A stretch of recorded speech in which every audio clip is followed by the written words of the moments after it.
Want निकल गई। समस्त दुनिया के पेपर प्रथम के कहीं तू तो कहो चिड़ेऊ नहीं मारे कैसे ज्यादा जरासंध के मारे, अरे कहें नहीं मारे सही। जब मारे के नंबर आए तब देखा कि महीने से संजा की खोखी आवे सवेरे से मुंह बाए रहे, ऐसे खोखी आवे कोई मुंह बाबा जाए। अब सब बेलाक पंडिते जाए भर्ती हो गए, लागन खा और अब चले देसी घी सुहारी कोड़ा की तरकारी 61,000 वेतन 2 महीना जैसे भेजे। फोन लगाए का हाल चाल बा, कहीं बहुत नीक बा, गरीबी झेलत नर्क हो गया, बहुत अच्छा है, ईटा गिरता है, रेता काम जमा कर दे, मिस्त्री ना मिलत कहे सब मिस्त्री बन मर गए, कहे सब एक घर में 61,000 आवती है, तो पहले पकड़ ले। अब वे बसीटे जोड़े बाकी सब व्यवस्था पूरी हुई, अब चल रहा। 6 महीना बाद कहे कुछ जुड़ान कह लेंटर के नजदीक आ गया है, कहे कि आई कहना आवई जरूरत नहीं, वो पैसा भेजे। जरासंध को पता चला है बबने भगवैया, गुप्तचर लगाया था, आ गया सामने के सुना, अबे भले आए महाराज, कोई दिए वेतन भत्ता भोजन पानी कुछ कम हो तो आदेश कर दीजिए, भागने का चक्कर छोड़ दीजिए, चारों तरफ हमारी सेना लगी, अगर आप लोग भागे तो बस गोविंदा है मोनो। अब बबने दुख था, कहो अब का हुए, हम तो जानते रहे कि निचकाए तो तार मंगवाए ले घर से, कहते बाबू मरी गए जाते कि न पारा, अब का हुए रे मुरी राम, कहो सही देखो झरो अरे कहे वाले खड़ा है आदमी। अब जरासंध को पता लगा तार मंगवाएंगे टेलीग्राम, अब जरासंध आएगा सुनो ब्राह्मण, इसीलिए हमने नोट पहले लगाया, तनख्वाह और बढ़ा सकता हूं, लड़ाई करने चलना है, डेट जब आउट होगी। संत के पास पहुंचा, महाराज कब लड़ाई करना है, डेट आउट। आप पेपर में निकला अमुक तिथि को अमुक मास में अमुक दिन पे इतने बज करके इतने मिनट पर मथुरा में आक्रमण करेगा, काल यवन को साथी बनाकर। पंडिते कहो भाई अब का हुए लंबी का हो जो सब दिन लोग है कहो मैं लिखा है लड़ाई चली क्या है भाई, हम अपने जीवन में लाठी ने छुए यार का, इसे कैसे लड़ा, बहुत भगवान तो बहुत लाठी उठी चलाए हैं, गाय गोरू चलाए भाई, हमारे बस का ना, हम कहते हैं मार डावा, हम अजूबे मारा बन के पहुंच गया। जरासंध ने कहा सबको छिड़ा के लेते चलना पड़ेगा। बबने कहे कहो कैसे हुए, आप कैसे हुए, अरे जने कहने कैसे हुए, कहा चलो हुआ युद्ध करे, क्या बंदूक चला ऐसे वो सब दिन करे हुए करा ले, अपन पोथी लादत जा, चाहे वह कथा सुने चाहे आप सुनावे तो कथा ही बा। आप रहा कहे गजब बताया यार, हे संत को मंगावा, अब सब बबने लादे हैं बढ़िया सजाए बजाए अपन पोथी पत्रा। भगवान गुप्तचर लगाए, जरासंध क्या कर रहा है पता लग, महाराज बेढ़ा देवी के किनारे रहने वाले सारे ब्राह्मण सही अधिक पानी पिए छोड़ दे, जरासंध की आए तुम्हें खाता है पियता है रात है, वही लड़े। विश्वकर्मा ने कहा आदेश प्रभु, कैसे संकेत हुआ, अरे भगवान ने कहा विश्वकर्मा अब मुझे मथुरा में नहीं रहना। क्यों, अरे बोले ब्राह्मण लोग हमसे लड़ने हैं, गुरु वशिष्ठ कुल पूज्य हमारे, ये ब्राह्मण हमारे पूज्य हैं कि हमारे शत्रु हैं, अरे हम ब्राह्मणों से लड़ेंगे, आप द्वारका बसाओ, हमारे बस की नहीं है, हमारे बस की नहीं है, हम ब्राह्मणों से नहीं लड़ पाएंगे। ब्राह्मण चाहे जहां रहे हमारा विजय वही, और कहीं विजय हो ही नहीं सकती। इतिहास आप उठा के देख ले, ब्राह्मण ने तो भगवान को लात की ठोकर मार दिया, बामन लात हनी हरि का, और बामन 60,000 गुजारो। ब्राह्मणों का सामान्य प्रताप है, 60,000 सगर के बेटों को देखा जल के भस्म हो गए। ब्राह्मण लात हनी हरि का, और ब्राह्मण 60,000, ब्राह्मण कैथी पताल छलो बलि, बामन ही यदुवंश उजारा।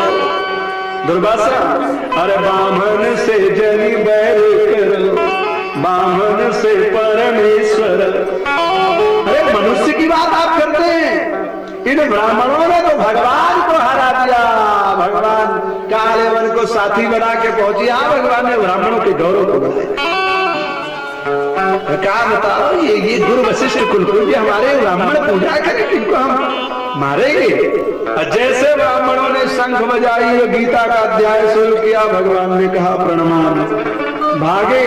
अब पीछा किया कालियवन ने, प्रवर्षण पर्वत पे आग लगा दिया और वहां से भागे। और योगी मुचकुंद सो रहे थे, गुफा तक पहुंचे और वहां पहुंचे, कालियवन पीछा किया।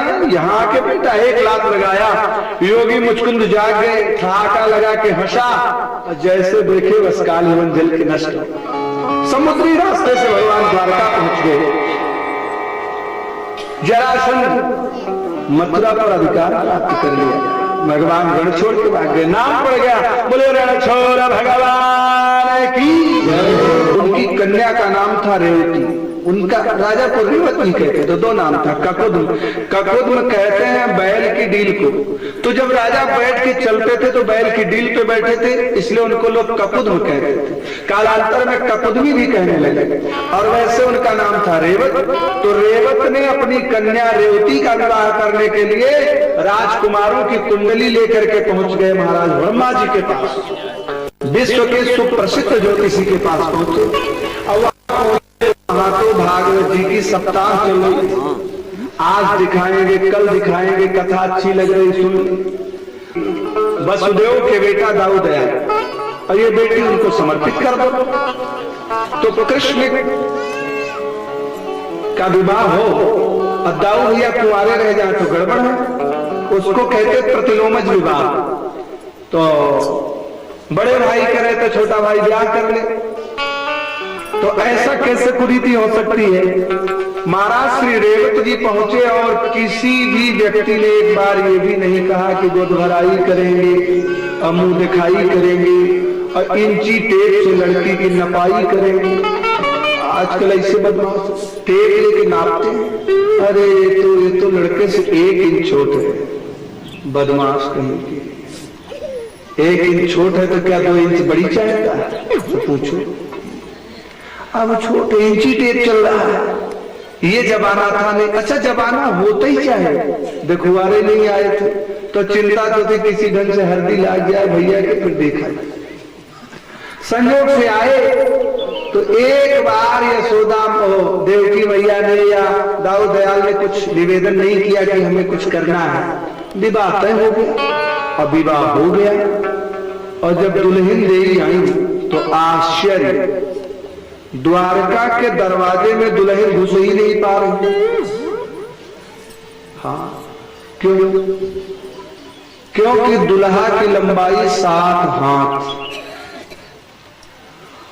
और दुल्हा के घर के गेट की ऊंचाई 9 हाथ और दुल्हन की लंबाई 49 हाथ। कितना? 7 7 49 इंच और फीट में बात नहीं चल रही, बात हाथ में चल रही। ध्यान देना, 7 गुना ज्यादा। अब देवी देवकी घूंघट काट के रोए, नास बेटवा का कर्म बोल। इतनी बड़ी दुल्हन तो हमको तो सोने से है सब। अब कौन पेड़ काटे तो एक बेट बने, कौने भीतरे में बैठी रे मोरे रे। हम जाने तो बेटवा कुंवार रहा लेकिन बियाह न करी, नाश हुई कर्म। दाऊद दयाल समझ गए गड़बड़ हो गया और तुरंत महाराज दाऊद दयाल ने प्रेशर मशीन उठाया। पुरानी मशीन है, अब सड़क बनाने में आती है मिट्टी बराबर डालने के। प्रेशर मशीन माने दाऊद दयाल का हार, और वह हार दुल्हन के कपारे पर रखे। अब प्रेशर उठाया मूसल, एक मूसल खट 49 से 48 फट। अब माई की ओर देखे, माई कहीं भैया एक मूसल नहीं, खटा खा खटा खा खटा खा। अब ऊपर मूसल, वो हल के ऊपर मूसल, खा खा खा खा, बढ़ाई लग गए। हाँ महाराज, जब चला रहे मूसल तो 49, 48, 47, 46, 45, 44, 20, 19, 18, 10, 9, 8 एक मूसल जम के साथ माई की ओर देखे ना, कहीं बेटुआ धीरे से मूसल लगे, एक मूसल आप धीरे से जरा बस कनपटी बना। बोले गोविंदाय नमो नमः, दाऊदयाल की। भगवान भीष्म श्रुता रुक्मिणी रुचिरानना राक्षसेन विधानेन उपयेम इति श्रुतम। परीक्षित महाराज ने कहा, गुरुजी मैंने ऐसा सुना है कि भगवान ने भीष्मक नंदिनी देवी रुक्मिणी का हरण करके राक्षस विधि से विवाह किया है। मेरी जानने की इच्छा है, अगर आप उचित और अधिकारी समझे तो कृपा करके जरूर बताना। श्री सुखदेव स्वामी कहते, राजन सावधान, पहली बात तो यह है कि भागवत में जितने विवाह हुए हैं वह कोई विवाह अल्प वयस्क नहीं है। 5 बेटा और 1 बेटी। राजा श्री भीष्मको नाम विदर्भाधिपतिर्महान् तस्य 5 पुत्र कन्यका 5 बेटा 1 बेटी।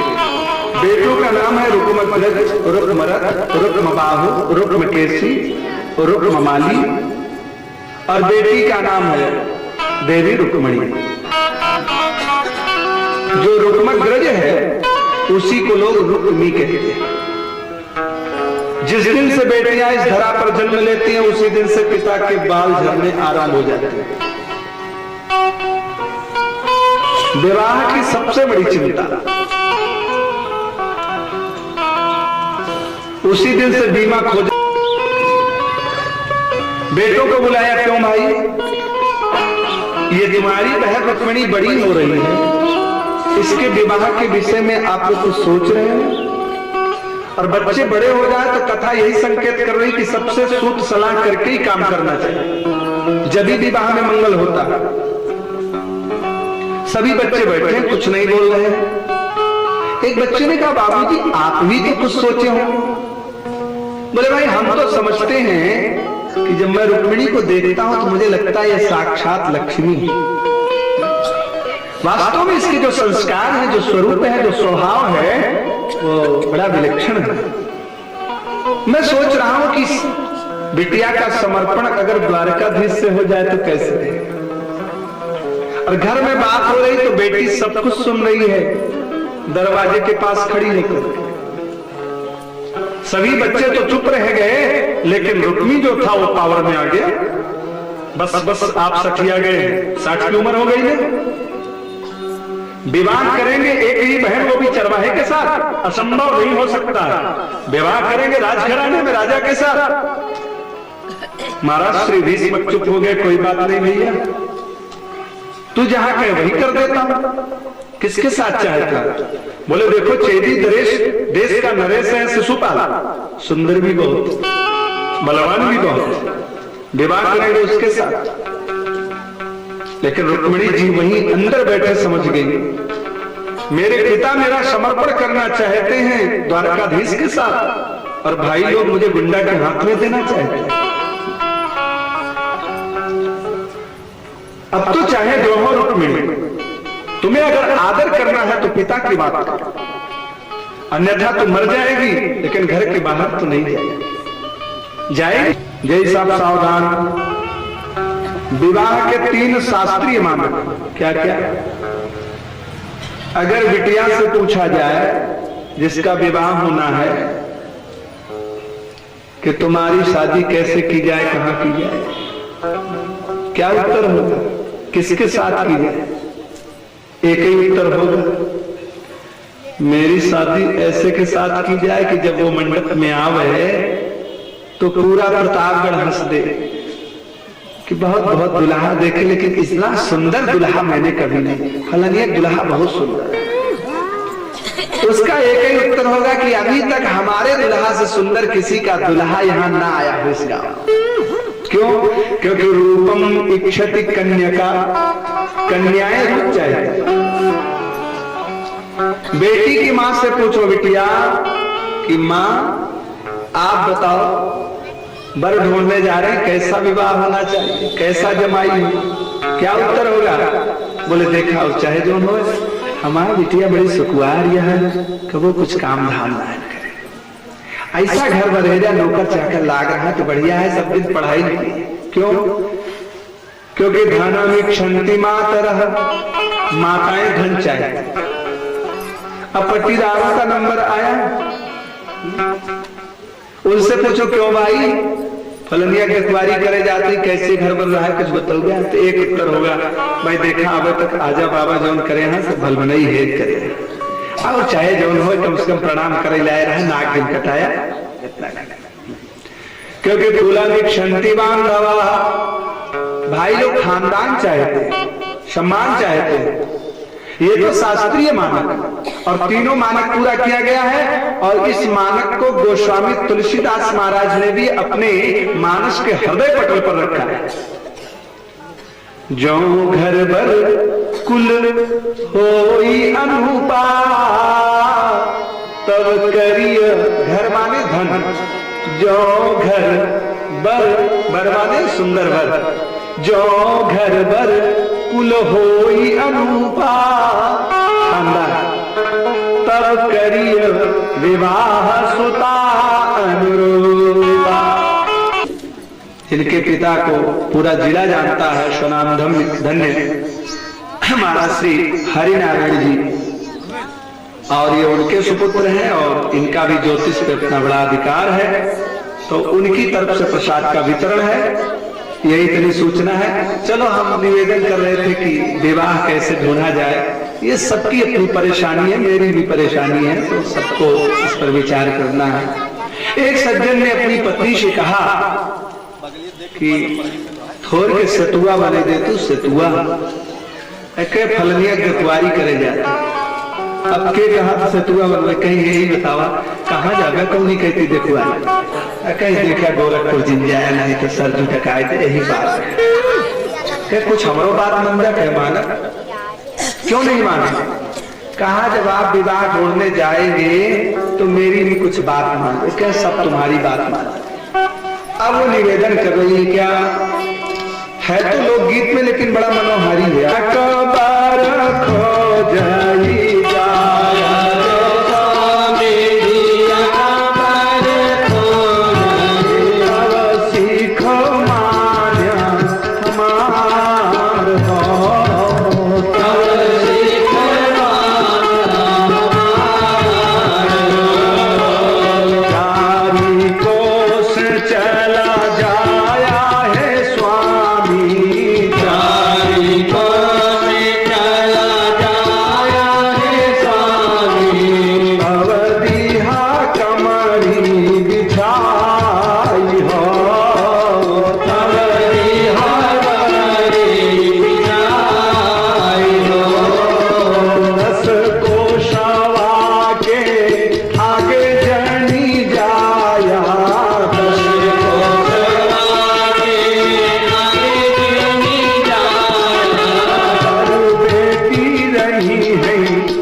आशंका नहीं बढ़ते ही नहीं, लेकिन छोटे ही की जरूरत है। कहे महाराज का बताई हम कुछ कहवैया कहा, कहीं महाराज हमारे बिटिया का कतो बर बतलते हम परिवार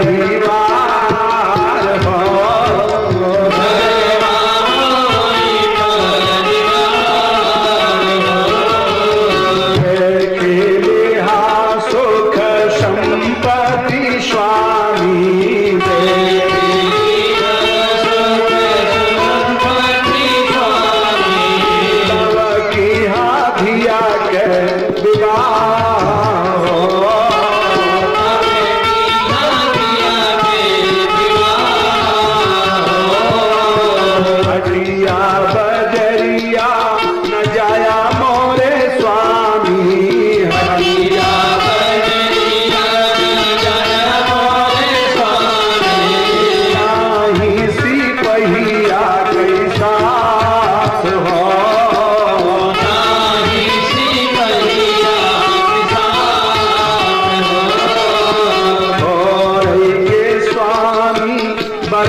पैसे नहीं घुसत तिलक के बारे मार लीजिए, कहिए आप टिकटें बंद हो गया, आज मिलते नहीं न चालू न रिजर्वेशन। आप तैयार राख साधु आवत तो ये दे है भाई तिलक आपन बल देखी दाई जमान्या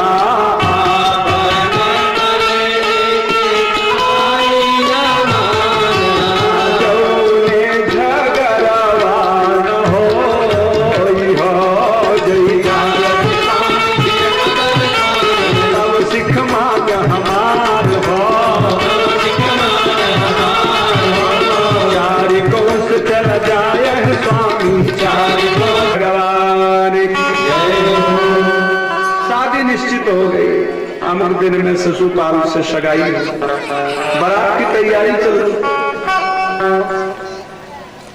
बैंड बाजा कर दिया गया है, गांजे दिन बाकी चाहे दो और बदल रहा है, ये नहीं ये बढ़िया है। देवी रुक्मणी घबरा रही, शेर का ग्रास कोई कुत्ता ले जाए,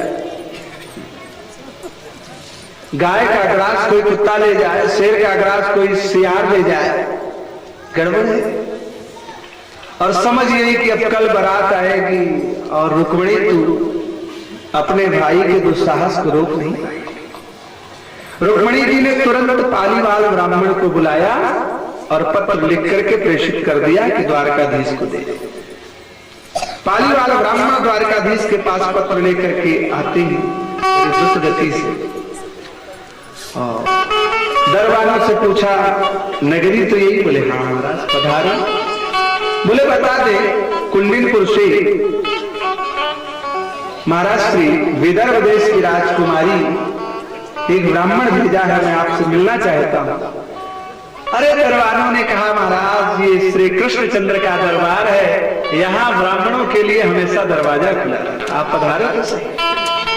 और भगवान ने जैसे देखा ब्राह्मणों को दौड़ करके चरणों में प्रणत प्रणाम निवेदन किया, पाद प्रक्षालन किया, घर में छीटा दिया, आचमन किया और पूछ पड़े महाराज कैसे आगमन हुआ। ब्राह्मण देवता ने पत्र निकाला, प्रभु ये आप अपना पत्र स्वीकार करें। बोले महाराज पत्र खोलो देखो क्या लिखा है। अरे बोले महाराज किसी लड़की ने भेजा है, आपका स्पेशल पत्र है, क्या आपके हाथ में देना। भगवान मुस्कुरा पड़े, पंडित जी ज्यादा से ज्यादा वैवाहिक पत्र होगा, विवाह भी तो पंडित नवलोक कराते हैं, तो आप पढ़ के देखो तो सही। अरे खोला तो उसमें लिखा क्या है, मैं एक श्लोक पढ़ देता हूं। श्रुत्वा गुणां भुवन सुंदर श्रृणुमतान्ते निर्विश्य कर्ण विवरैर्हरतोऽङ्गतापम् रूपं दृशां दृशिमताम् अखिलार्थलाभो त्वय्यच्युता विशति चित्तमपत्रपं मे का त्वां मुकुन्द महती कुलशील रूप विद्यावयो द्रविणधामभिरात्मतुल्यम् धीरापतिं कुलवती न वृणीत कन्या काले नृसिंहनरलोकमनोभिरामम् अन्तःपुरान्तरचरी मणिहत्यबन्धुः त्वामुदवहे कथमिति प्रवदा उपायम् पूर्वे दुरस्ति महती कुलदेवी यात्रा यस्यां बहिर्नववधू गिरिजामुपेया। ये नोट भाव क्या सुना है?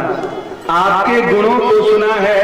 श्रुत्वा गुणान, मैंने बताया था विवाह का पहला मानक है हमारे दुल्हा से ज्यादा किसी का दुल्हा सुंदर न हो।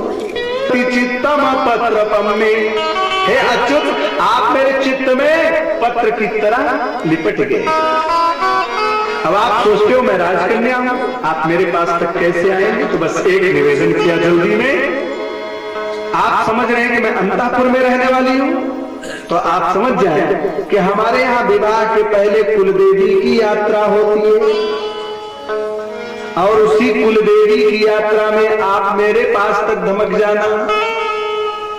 पाली वाला ब्राह्मण को भगवान ने अर्थ दिया, ब्राह्मण तो लौट के चल गए और दाऊ दयाल के चित्कारण श्री धाम वृंदावन गए हैं। भगवान ने रथ को सजाना आरंभ किया, फुलरा झाड़ लगाया, मुस्कुरा करके बैठे। वहां तो शिषपाल के घर में बैंड बाजा बज रहा है, चौरी पूजी जा रही है, बारात जाएगी, दुल्हन आएगी और यहाँ ठाकुर जी आराम से तैयारी कर रहे हैं। धीरे से द्वारका से घोड़ों की रास पकड़ करके निकाला, घोड़े कंठा चाल से धीरे धीरे चलना आरंभ कर रहे हैं। लोगों के कर्ण कुहरों तक घोड़ों की टाप सुनाई पड़ रही है। हिलहिलाते हुए घोड़े आगे बढ़ रहे हैं। भगवान बड़े स्नेह से लोगों की ओर हाथ हिलाते हुए आऊंगा कहते चले जा रहे हैं। धीरे धीरे आगे बढ़े और जब द्वारका की सीमा को ठाकुर जी ने पार करना आरंभ किया तब तो उन घोड़ों को और भगवान को केवल कुंदनपुर दिखाई पड़ रहा है। और धीरे से इशारा किया, घोड़ों ने दांत बढ़ाना आरंभ किया और फिर तो महाराज जो ये लगा करके एक बार छोड़ करके इशारा किया, दौड़ता दौड़ता दौड़ता द्रुत गति से निकलते चले जा रहे हैं। बारात आई है और सब देख रहे हैं घोड़ों की आवाज कहां से आ रही है।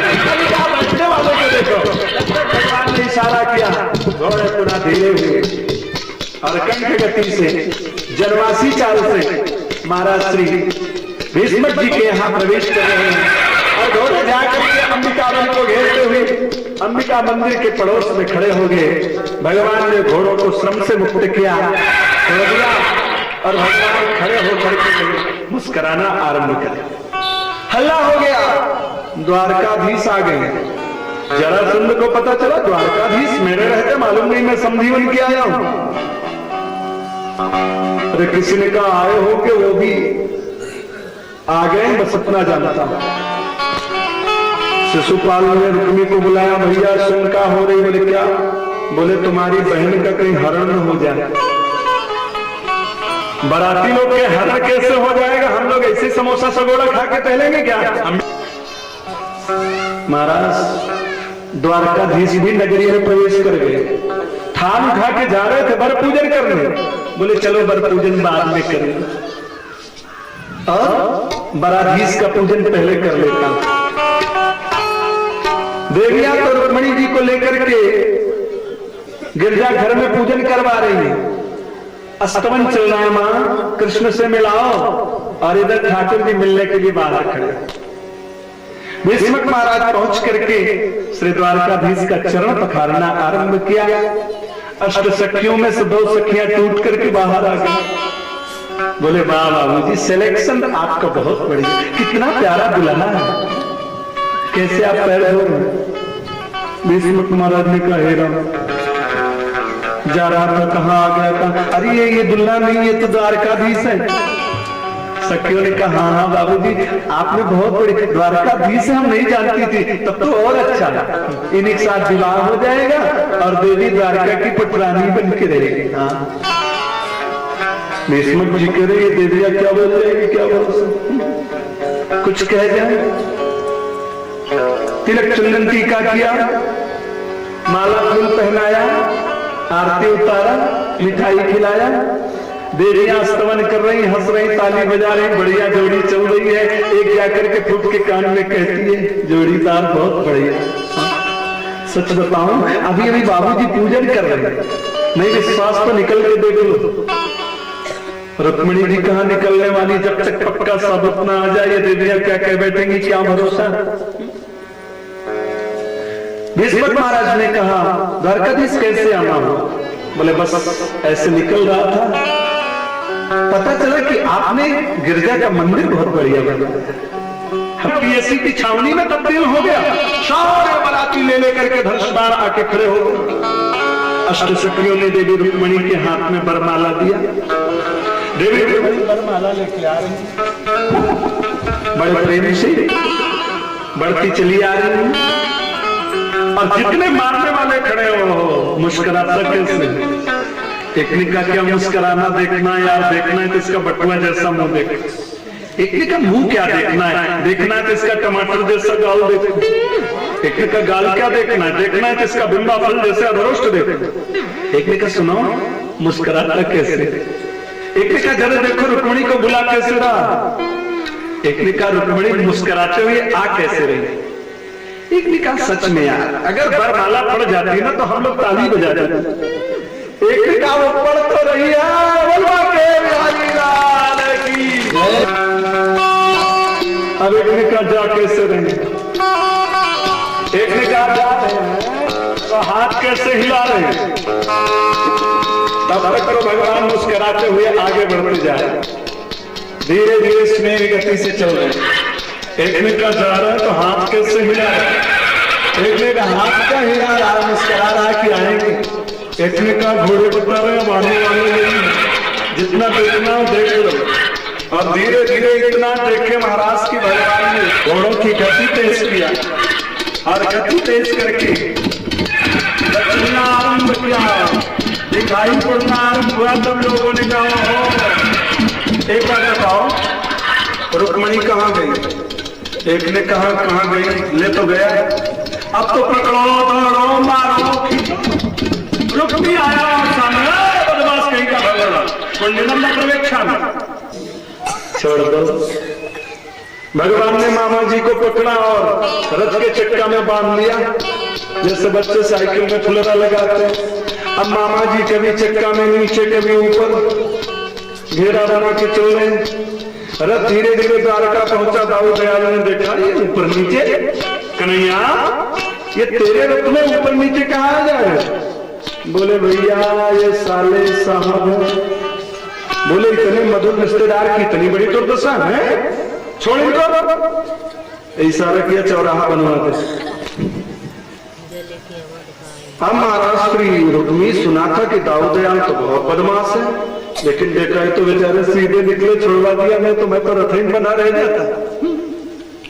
और आकर के रास्ते में भौचकट नाम का नगर बसाया। इसके आगे की शेष जितनी कथा है वो सब हम कल पूरा कर देंगे। आज इन्हीं शब्दों के साथ आप सबके प्रति मंगल कामना करते हुए प्रभु चरणों में वाणी को विराम।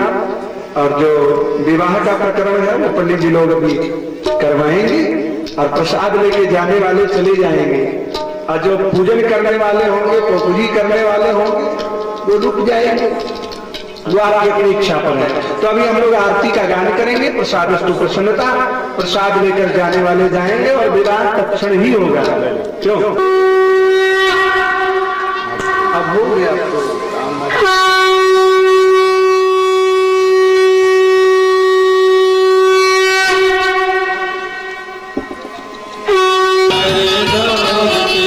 श्यामा तेरी आरती, कन्हैया तेरी संसार करेगा कर दौड़ के, सारा संसार करेगा कर दौड़ के।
लोग अपने स्थान पर बैठ जाए।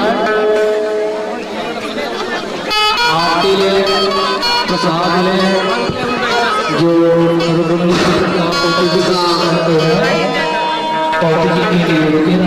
जैसा आपको सूचित किया जा चुका है काशी विश्वनाथ महाराज के, ज्ञान देवता के, स्थान देवता के, वास्तु देवता के विनय जी के द्वारा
सरकार के कबीले कटार के सरकार के कबीले कटार।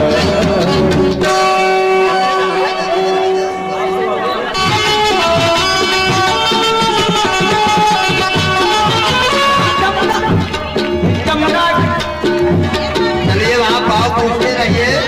जमुना किनारे आजा खाना पुकारे, जमुना किनारे आजा खाना पुकारे, आजा ओ राधा आजा तेरे नाम रैया, आजा राधा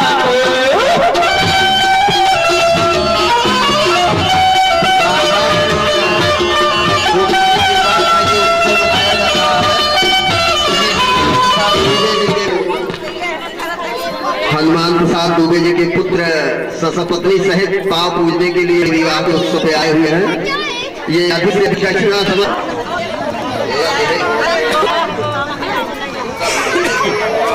प्रसाद वहां लेते जाइए, जो पांव पूज रहे हो वही यहाँ प्रसाद लें बस।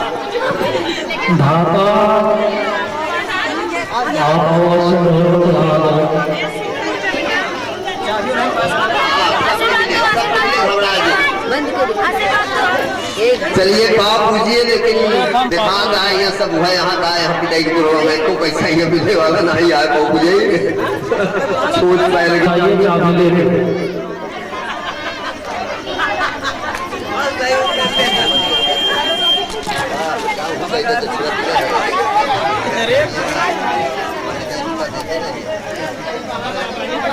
समीर दबाव दिखे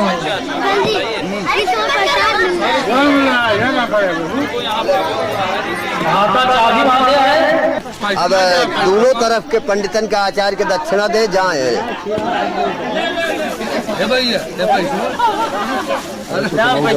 दक्षिणा दे जल्दी जल्दी सबको, पंडित का दे, उनका दे, ले प्रसाद ले, बिने बैठा हवा। अरे 1 रुपया यार का और को जानता है तू पहले दे